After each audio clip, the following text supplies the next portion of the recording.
and he was a chief.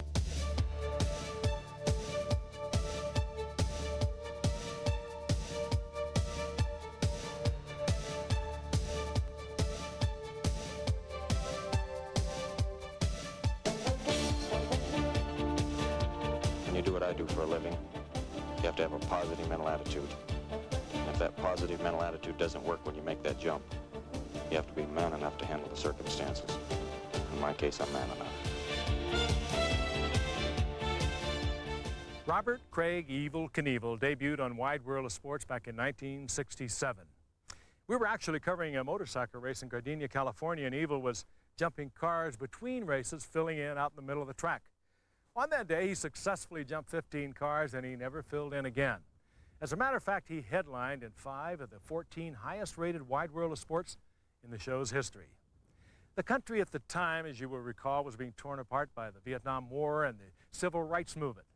Evel, with his red, white, and blue cape and his obvious USA #1 mentality, and of course his independent and rebellious nature, had a little something for everyone. It was right here at the Snake River Canyon that Evel met his ultimate challenge. The Snake River Canyon here in Idaho is about a quarter of a mile across and several hundred feet deep. So in 1974, Evel locked himself into his rocket-powered skycycle and launched himself into folklore history.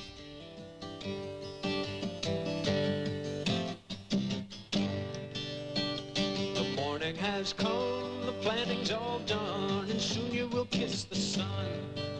The canyon winds blow, the growing crowd knows that this is the only show.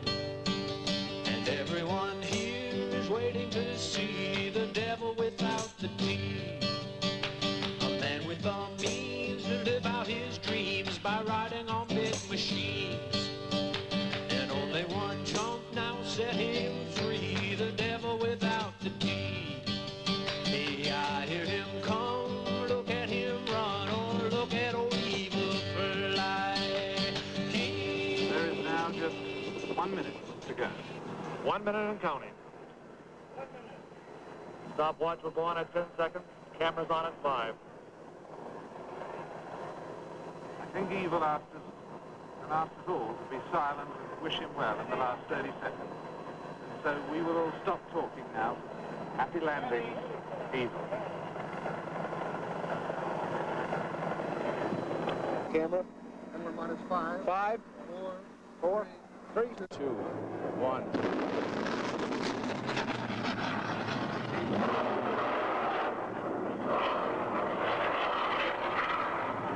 Come on! Okay, Evel, stay with the bird, stay with the bird. It looks like you're going to go into the canyon. You had a premature shoot. You have a good shoot on you. Come on. Stay with the vehicle, stay with the vehicle. Put your visor up if you can. You cannot see it now. There she goes, beneath the rim of the canyon. It's going to crash, obviously, into the river. Main sheet is okay, though. She's coming down about 17 feet per second. Slowly going down. Just cleared the rocks, then go. It looks like he is in the water. Robert Craig Knievel appears to have landed in the Snake River. The family, and we're racing around to them now, is hysterical and in shock, crying. They think Evel may be dead or maybe drowning in the river. Let's quickly see again what happened. Here it is, the rocket ready to go off the pad in a burst of white-hot steam. And there's the chute much too soon. Evel Knievel is standing in the boat and waving. He is alive and well. Evel was alive and well and remains so today. His passion is golf. He's off the jumping bikes, out of the rockets, although you get the feeling he'd like to try it again. Earlier this week, we got together on the Snake River launch ramp. You know, Evel, a lot of people wondered before the jump if you were all right. You know, when I come here and look at this myself, I wonder if I was all right then, too, or what made me do that, or what gave me the idea that I could. What do you feel when you come back here, this amazing spectacle that took place here nearly 19 years ago? Well, it's something that was just like, to me now, like a dream. When people have a chance to reflect on things, sometimes hindsight is a lot greater than foresight. And the detractors, even, let's go back to them. They said you pulled the chute, that you lost it on the launching pad. You proved that didn't happen, but it's always going to be there.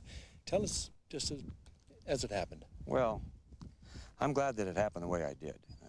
First of all, if I'd have made it, everybody would have said it was easy. If I'd have missed it and got killed, they'd have said, well, that's the way the daredevil's supposed to go. Thank God I didn't. You know, the days before that jump were tough days on me and my family. I remember the prayers that I said with my wife and my kids. I remember how I felt when I flew down here that morning to jump the canyon from Montana in that jet. And I really hope that nobody has to say a prayer like I said before I punched that fire button, because when I look out across this canyon, I remember I was sitting in that thing, and I was going to rocket across it at 300 or 400 miles an hour.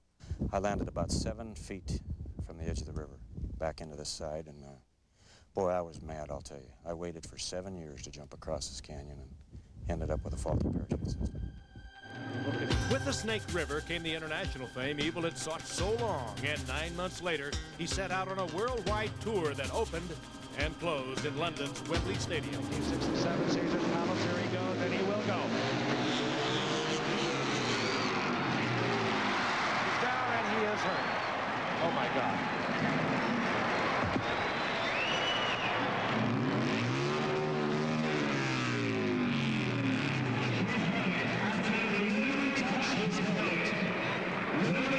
Nobody please touch his helmet and stand away until his own people can be there.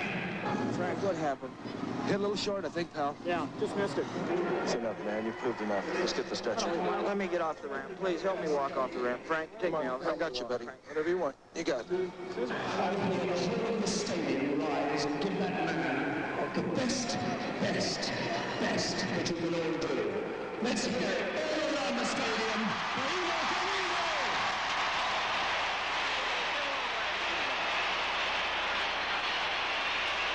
Why did he do it? I always had a favorite saying. I think it was Teddy Roosevelt that said it. People are much better off that want to take a chance in life, even though they're scarred by failure, than to live in a gray twilight where they know no victory nor defeat because they never had the chance or the guts to try either. And that's kind of how I lived.